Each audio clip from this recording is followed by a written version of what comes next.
I would like to ask the Minister for Health and Social Care whether he has considered utilising government's online services portal to enable purchase and renewal of prescription exemption certificates.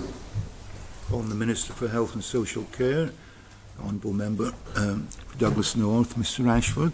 Thank you, Mr President. The computer system by which the Isle of Man processes both medical exemption certificates and prepayment certificates will become redundant before the end of 2019. This has given the Department an opportunity to consider how medical exemption certificates and prepayment certificates will be processed and produced in the future. The Department, along with the Government Technology Services, has already been looking at various options for the future provision of these certificates. One of the options that is already under consideration is the use of the Isle of Man Government Online Services Portal. The portal, of course, only provides part of the solution, and it would still require an electronic system to sit behind the portal to process applications. I hope this reassures the Honourable Member that this is in progress and a solution for the future provision of prepayment certificates and medical exemption certificates is already being progressed. Mr Speaker.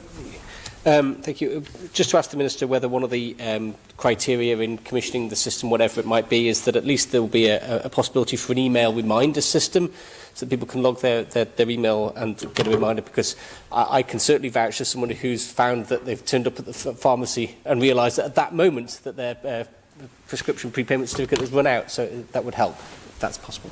Minister to reply. Thank you very much, Mr President. Very timely question from Mr Speaker, because in fact I was speaking to someone yesterday who had exactly the same particular issue, and I'm also aware of certain constituents of mine that have had a similar one. So obviously the technological solution will allow us to explore cheap and easy means to be able to do precisely that, of reminding people when their certificates come up for renewal.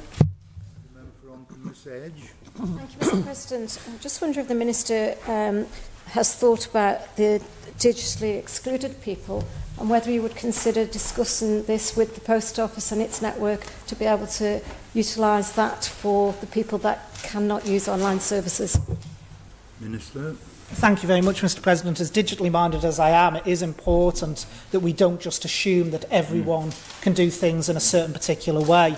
So if the Post Office has any proposals to bring forward, I'd be interested to hear them from the Chairman of the Post Office, and I'm sure DHSC would be happy to listen to that. It is important that we provide in different means for different people, and I think it is important that there is a digital solution in place, but equally, as I say, that we can provide for those who may not have the necessary digital access. Honourable Member for Ramsey, Mr Hooper. Thank you, Mr President. Comments and for that reassurance. One quick question for him, though. At the moment, it's only possible, I believe, to purchase these certificates on an annual basis. As part of the digital revolution that he's proposing, will it be people be able to pay monthly or buy them for shorter or longer periods as well? Minister to reply. Thank you, Mr President. My understanding is you can purchase a 4-month certificate currently, so the two options are 4-month and annual. I don't think you'd really want to get into the situation of people purchasing for really short periods, because I think that would be an administrative nightmare.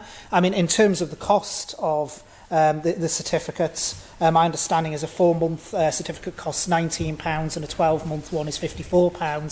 So I don't think that's an unreasonable amount for people to be paying to cover themselves for 12 months, because the people that these certificates are geared to are obviously those that, with whatever conditions they're suffering from, are going to be using potentially substantial amounts of prescription drugs anyway.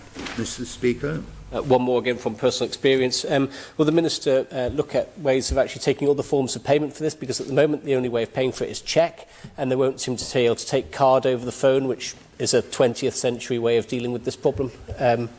Maybe that's another option to make sure is specified in the document going forward. Minister. Thank you, Mr President. Again, with my digital hat on, I can't remember the last time I probably wrote a cheque, so I probably wouldn't know myself where my chequebook is. But I think it's very important that we consider that with the digital revolution and the fact we are looking at digital options, that opens up a whole ream of different payment methods. Because obviously, if you're buying something digitally, you can't exactly insert the cheque into your computer and hope for the best. So I think that does open up the opportunity for other payment methods, and we do need to move things into the 21st century. I think I keep saying that with a lot of topics.